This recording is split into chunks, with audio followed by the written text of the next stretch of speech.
નમસ્કાર વિદ્યાર્થીઓ, E M Patel group tuition online સ્ટડીમાં આપ સૌનું સ્વાગત છે. આપણે અત્યાર સુધી અંતર, સ્થાનાંતર, ઝડપ, વેગ આટલી ચાર રાશિઓ વિશે માહિતી મેળવી છે. તેમના એકમો વિશે શીખ્યા છે. હવે પ્રવેગ.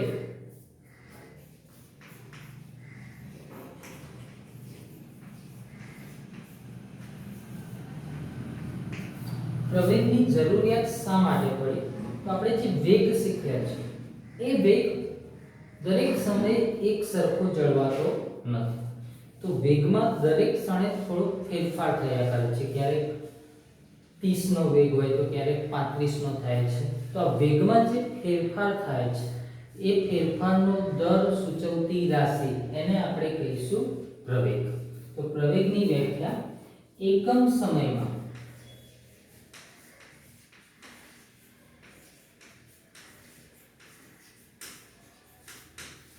પદાર્થના વેગમાં થતા ફેરફાર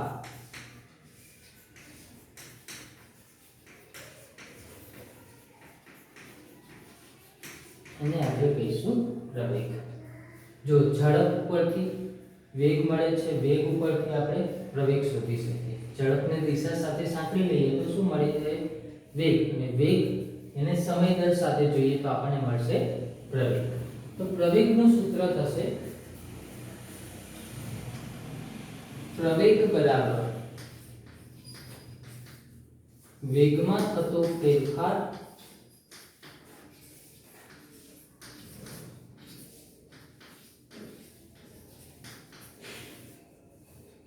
ભાગ્યા સમય. વેગમાં થતો ફેરફાર એ કેવી રીતે શોધીશું? તો તમને એક ઉદાહરણ આપું. તમારે પ્રથમ પરીક્ષામાં 80 ગુણ હોય અને બીજી પરીક્ષામાં 90 ગુણ આવે અને તમને કે તમારા પરિણામમાં થયેલો ફેરફાર કેટલો, તો તમે શું કરશો? બીજી પરીક્ષામાંથી પ્રથમ પરીક્ષાના ગુણ માઈનસ કરી દેશો.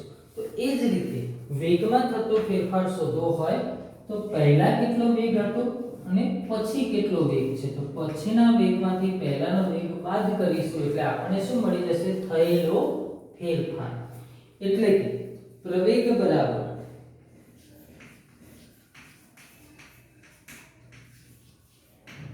અંતિમ વેગ, મતલબ છેલ્લા સ્થાને પહોંચ્યા ત્યારે એને જે વેગ હતો એ માઈનસ પ્રારંભિક વેગ ભાગ્યા સમય. પ્રવેગની સંજ્ઞા આપણે દર્શાવીશું a. સ્મોલ a, કેપિટલ કરવાનો નથી. અંતિમ વેગને આપણે કહીશું v. પ્રારંભિક વેગને કહીશું u. બધી સંજ્ઞાઓ યાદ રાખજો. અને સમયને કહીશું t. માટે પ્રવેગનું આ સૂત્ર બની ગયું e = v - u ભાગ્યા t. બરાબર છે? અંતિમ વેગ એટલે v, પ્રારંભિક વેગ એટલે u અને તે માટે લાગતો સમય એટલે t. હવે ચર્ચા કરીએ એના એકમ.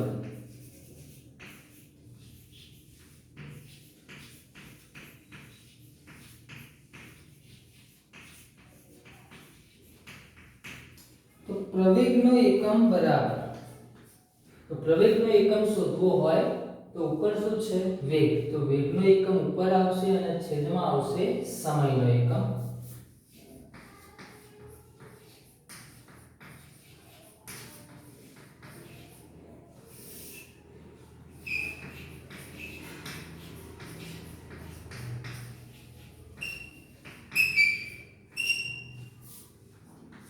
વેગનો એકમ આપણે આગળ શીખ્યા શું હતો? મીટર પ્રતિ સેકન્ડ. છેદમાં સમયનો એકમ શું છે? સેકન્ડ. હવે અહીંયા જે પ્રતિ સેકન્ડ રહ્યું ક્યાં કહેવાય? ભાગાકારમાં. એ આપણે આગળ વાત કરી હતી કે સેકન્ડ એ શું છે? ભાગાકારમાં છે. તો આ ભાગાકારમાં છે તો એને ભાગાકારમાં લખીએ તો ભાગાકારમાં આ 1 સેકન્ડ ને બીજી સેકન્ડ એટલે બે વખત સેકન્ડ સેકન્ડ ભેગા થાય એટલે શું કહેવાય? સેકન્ડનો વર્ગ. મીટર ભાગ્યા સેકન્ડનો વર્ગ. કારણ કે સેકન્ડ બે વાર થયું છે. તો આને દર્શાવવું હોય તો આપણે દર્શાવી શકીએ ભાગાકારની કહીએ છીએ પ્રતિ મીટર પ્રતિ સેકન્ડ સ્ક્વેર. ચલો બીજી કોઈ રીત તમે કહી શકો હવે જાતે? તો મીટર સેકન્ડ માઈનસ 2 ઘાત. કેમ? ભાગાકારમાં 2 ઘાત છે, ઉપર લખવી હોય તો માઈનસ 2 ઘાત કરવી પડે. તો આ થઈ ગયો પ્રવેગનો એકમ મીટર પ્રતિ સેકન્ડ સ્ક્વેર. મોટો એકમ તમારે કેવો હોય તો કિલોમીટર પ્રતિ કલાકનો સ્ક્વેર, કિલોમીટર પ્રતિ h સ્ક્વેર. નાનો એકમ સેન્ટીમીટર પ્રતિ સેકન્ડ સ્ક્વેર. એ રીતે તમે બનાવી શકો મોટા અને નાના એકમ. તો વાત થઈ એના સૂત્રની, એના એકમની. પ્રવેગ એ કેવી રાશિ છે? તો પ્રવેગ એ કેવી રાશિ થશે? સદિશ રાશિ થશે.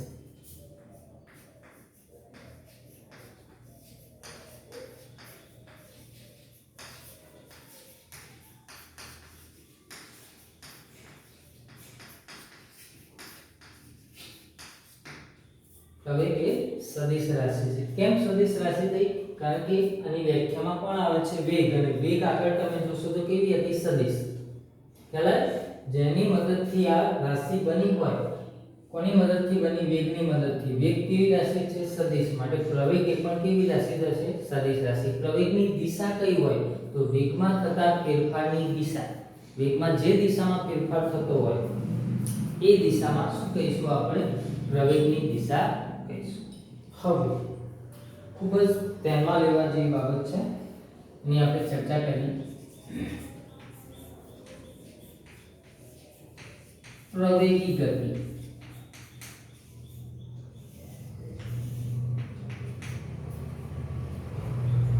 તો અહીંયા આગળ જોઈએ.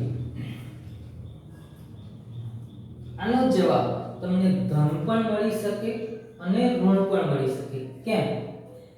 તો જો v એ u કરતા મોટા હોય, કેવા હોય? મોટા. મતલબ આ 5 હોય ના 10 હોય તો શું થશે? 10 માંથી 5 જાય તો 5. પરંતુ આ 5 હોય અને આ 10 હોય તો 5 માંથી 10 જશે તો શું જવાબ મળશે? -5. ખ્યાલ આવે છે? ઉદાહરણ જાતે લખીને જોઈ લો. આ રીતે 10 માંથી 5 બાદ કરો અને 5 માંથી 10 બાદ કરો. આનો જવાબ ધન મળશે અને આનો જવાબ ઋણ મળશે. બરાબર છે? તો આનો જવાબ ઋણ મળશે ત્યારે પછી ઋણ સંખ્યાને ભાગાકારમાં ભાગશો એટલે જવાબ તો કેવો રહેશે? ઋણ જ રહેશે. અને જો મોટા હશે તો જવાબ કેવો મળશે? ધન. તો આનો જવાબ ધન કે ઋણ મળે કોના ઉપર આધારિત છે? આ બંને ઉપર.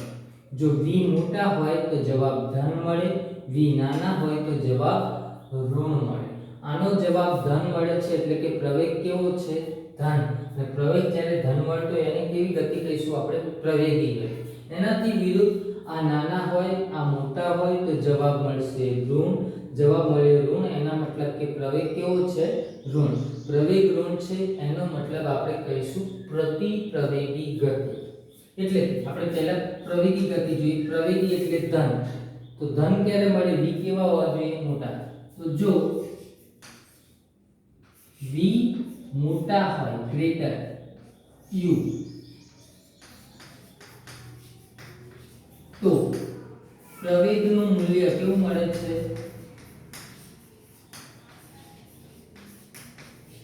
ધન મળે છે.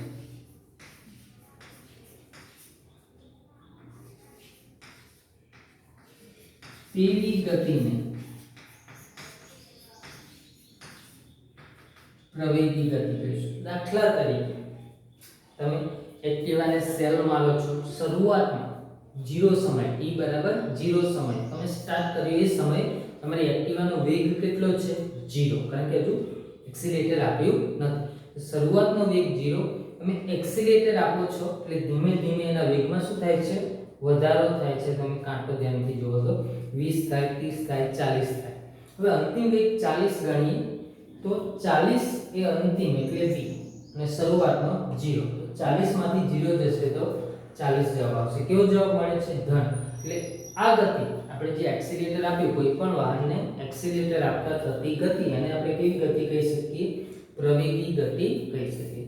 બીજી વસ્તુ, કોઈ પદાર્થ એને ઊંચાઈ ઉપરથી તમે મુક્ત કરો તો જેમ જેમ નીચે આવતો જશે એમ એના વેગમાં વધારો થતો હોય ગુરુત્વાકર્ષણ બળને કારણે. કોઈ પણ પદાર્થને ઊંચાઈ પરથી મુક્ત કરો એટલે જેમ જેમ એ પદાર્થ નીચે આવે એમ એના વેગમાં શું થતો હોય? સતત વધારો. વેગમાં વધારો થાય છે મતલબ છેલ્લે એનો વેગ કેવો હશે? પહેલા કરતાં વધુ. છેલ્લે એટલે અંતિમ કેવો હશે? વધુ. પ્રારંભિક કેવો હશે? ઓછો. અંતિમ વધુ હોય, પ્રારંભિક ઓછો હોય એ ગતિને કેવી કહીશું? પ્રવેગી. તો પ્રવેગી ગતિના તમે બે ઉદાહરણ આપી શકો. કોઈ પણ વાહનને એક્સેલેરેટર આપતા ને બીજા નંબરે ઊંચાઈ પરથી પદાર્થને મુક્ત કરતા. હવે જોઈએ પ્રતિપ્રવેગી ગતિ.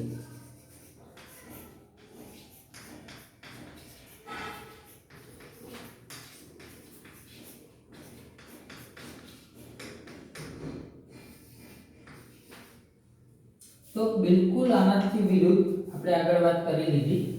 પ્રતિપ્રવેગી એટલે પ્રવેગનું મૂલ્ય કેવું મળવું જોઈએ? ઋણ. ઋણ ક્યારે મળશે? જ્યારે v કેવા હોય? નાના હોય.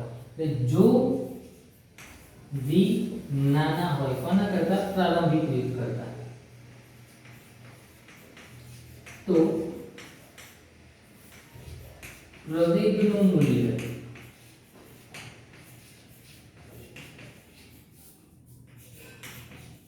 ઋણ મળે છે.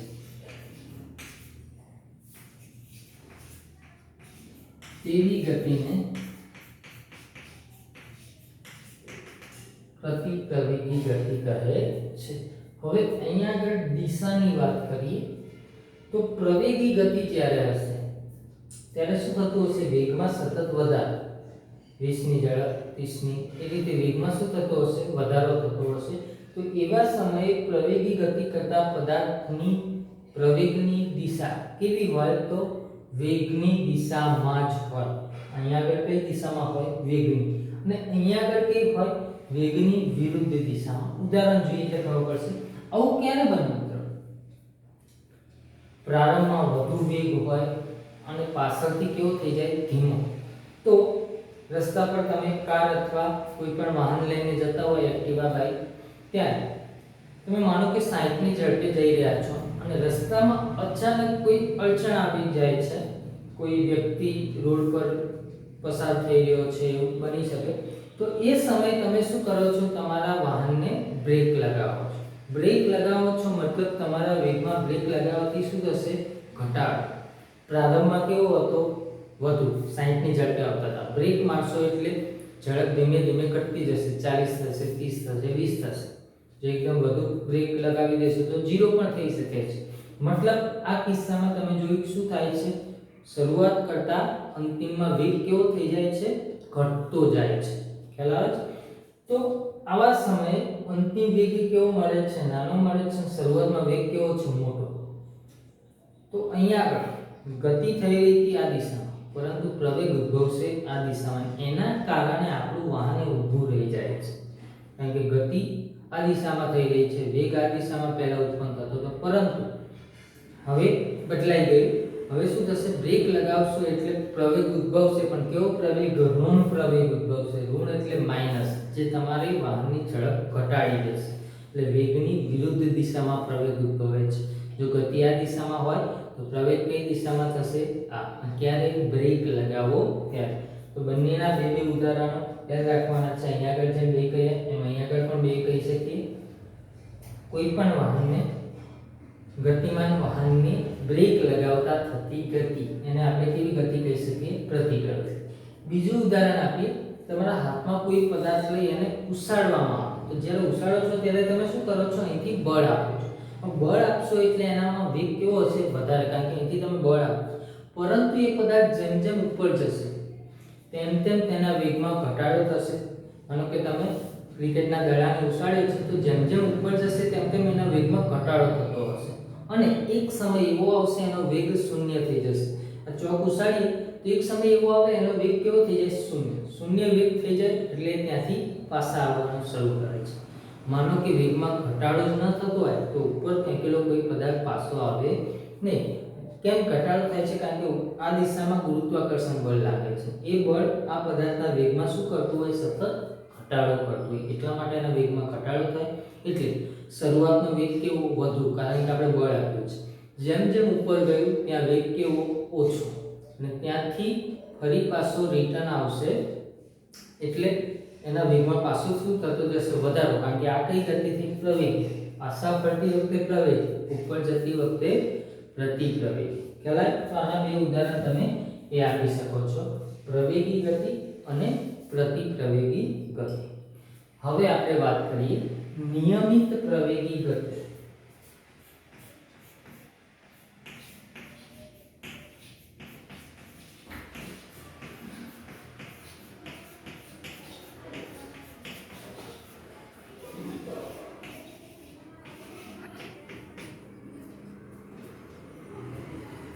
નિયમિત પ્રવેગી ગતિ, તો એની વાત કરીએ. પ્રવેગી ગતિ ખરી, પ્રવેગી મીન્સ પ્રવેગમાં શું થાય છે? વધારો. પરંતુ કેવું? નિયમિતપણે જેટલો વધારો થતો હોય એ સમાનપણે વધારો થતો હોય એના વેગમાં, ત્યારે આપણે એને શું કહીશું? નિયમિત પ્રવેગી ગતિ, અથવા તો અચળ પ્રવેગી ગતિ પણ એને તમે કહી શકો છો.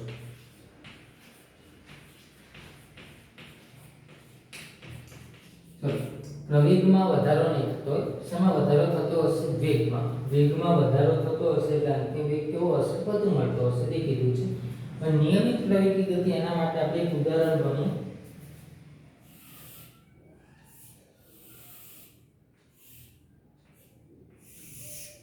માનો કે આવી કોઈ ઊંચાઈવાળી બિલ્ડિંગ પરથી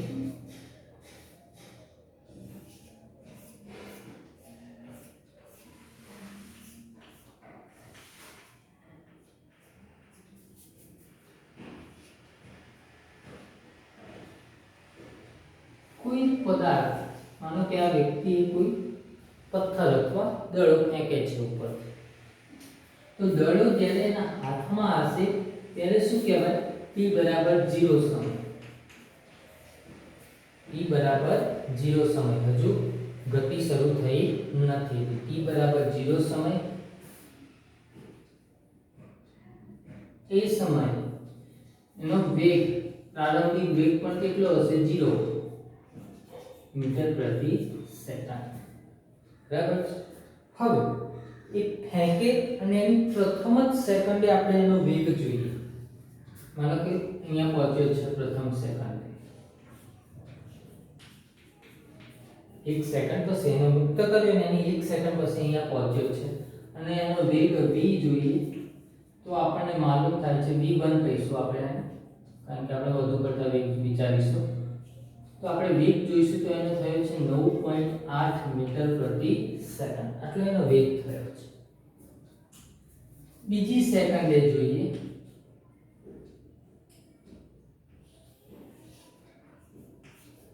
તો t બરાબર 2 સેકન્ડે એનો વેગ v2 થયો છે 19.8 મીટર પ્રતિ સેકન્ડ. ત્રીજી સેકન્ડે જોઈએ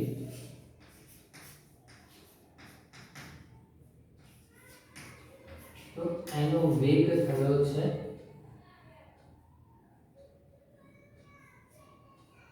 અહીંયા 19.8 નહીં આવે, 19.6 આવશે. 19.6 ને અહીંયા આગળ એનો વેગ થશે 29.4 મીટર પ્રતિ સેકન્ડ. દરેક સેકન્ડે એનો વેગ શું થઈ રહ્યો છે? વધી રહ્યો છે દર સેકન્ડે. અને એ આપણે આમાં ઉદાહરણ જોયું, ઊંચાઈ પરથી કોઈ પદાર્થને મુક્ત કરવામાં આવે તો શું થાય છે? દર સેકન્ડે એના વેગમાં વધારો થતો હોય ગુરુત્વાકર્ષણ બળને કારણે. એ જ વસ્તુ અહીંયા બની રહી છે. દર સેકન્ડે એના વેગમાં શું થઈ રહ્યો છે? વધારો થઈ રહ્યો છે. બરાબર છે? તો આવું સતત નીચે સુધી ચાલ્યા રહેશે. હવે આપણે આ જે સમયગાળા છે એના માટે પ્રવેગ શોધીએ. આ વેગ મળેલા છે, આપણે વેગ શોધેલા છે. હવે આપણે પ્રવેગ શોધીએ. તો પહેલા સમયગાળા માટે t બરાબર 0 થી t બરાબર 1 સેકન્ડ માટે પ્રવેગ a બરાબર શું મળશે? તો આપણું સૂત્ર શું છે? v - u ભાગ્યા v એટલે અંતિમ. આ જ સમયગાળા માટે જોયું તો પહેલા 0 છે પછી કેટલો છે? 9.8. તો 9.8 ને આપણે કેવું કહીશું? અંતિમ. 9.8 માઈનસ પ્રારંભિક કેટલો હતો 0 ભાગ્યા સમય 0 હતી પહેલા સેકન્ડ અને પછી 1 થઈ ગયો, કુલ સમયગાળો કેટલો લીધો 1 સેકન્ડ લીધો. 9.8 માંથી 0 જશે તો જવાબ મળશે તમને 9.8. ભાગાકારમાં 1 છે, 1 વડે ભાગશો તો કોઈ ફરક પડશે નહીં. 9.8 મીટર પ્રતિ સેકન્ડ સ્ક્વેર. આ આપણને શું મળી? પ્રવેગ મળ્યો આ સમયગાળા માટે. હવે એ જ વસ્તુ આપણે અહીં આગળ જોઈએ. t બરાબર 1 સેકન્ડથી t બરાબર 2 સેકન્ડ માટે આપણે પ્રવેગ શોધીએ તો a બરાબર ફરીથી એક સૂત્ર આવશે, અંતિમ માઈનસ પ્રારંભિક ભાગ્યા સમય. અંતિમ આ બંને વચ્ચેનો જોવાનો છે, તેનો અંતિમ કયો ગણાશે? 19.6 માઈનસ પ્રારંભિક કયો ગણાશે? 9.8. એના ઉપર એ પ્રારંભિક. ખ્યાલ આવ્યો કેમ 9.8 લીધું? કારણ કે આપણે શરૂઆત ક્યાંથી કરી છે? t બરાબર 1 સેકન્ડ, એટલે પ્રારંભિક આ ગણીશું નહીં.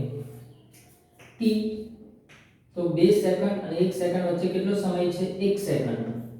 ભાગાકારમાં 1.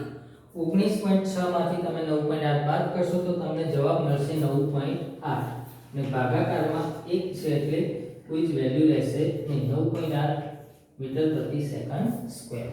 એ જ રીતે આ સમયગાળા માટે શોધીએ. t બરાબર 2 સેકન્ડ થી t બરાબર 3 સેકન્ડ માટે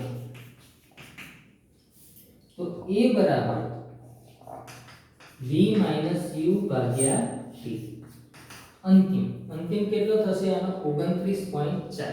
શરૂઆત ક્યાંથી કરી છે? t બરાબર 2 થી. તો t બરાબર 2 માટે વેગ કેટલો છે? 19.6. એ કેવો ગણાશે? પ્રારંભિક. અને t બરાબર 3 નો બની જશે અંતિમ. 29.4 માઈનસ પ્રારંભિક છે 19.6. સમયગાળો તો 2 સેકન્ડ અને 3 સેકન્ડ વચ્ચે સમય કેટલો છે? 1 સેકન્ડનો.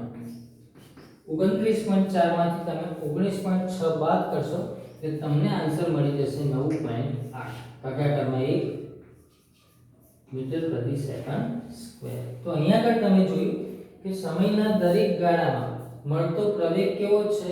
અચળ. આવું કેમ બન્યું? કારણ કે દરેક સમય વેગમાં થતો ફેરફાર એ કેવો હતો? એક સમાન હતો. એટલે અહીંયા આગળ વ્યાખ્યા તમારે આપવી હોય તો એવી તમે આપી શકો કે જો કોઈ ગતિમાન પદાર્થના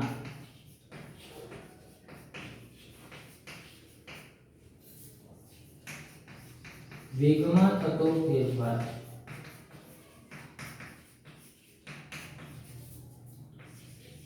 એક સરખા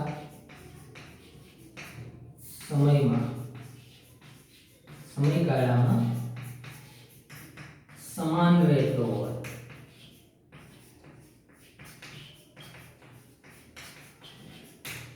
તો તે પદાર્થ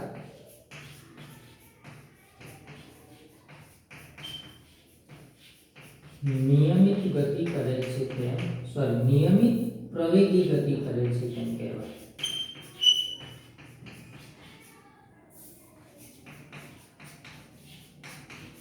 અથવા તો એને બીજું તમે કહી શકો અચળ પ્રવેગી ગતિ. ઓકે, તો નિયમિત પ્રવેગી ગતિ, પ્રવેગ વિશે આપણે શીખ્યા, એના સૂત્ર વિશે, એનો એકમ, એના જે બે પ્રકાર છે એના વિશે અને નિયમિત પ્રવેગી ગતિ વિશે.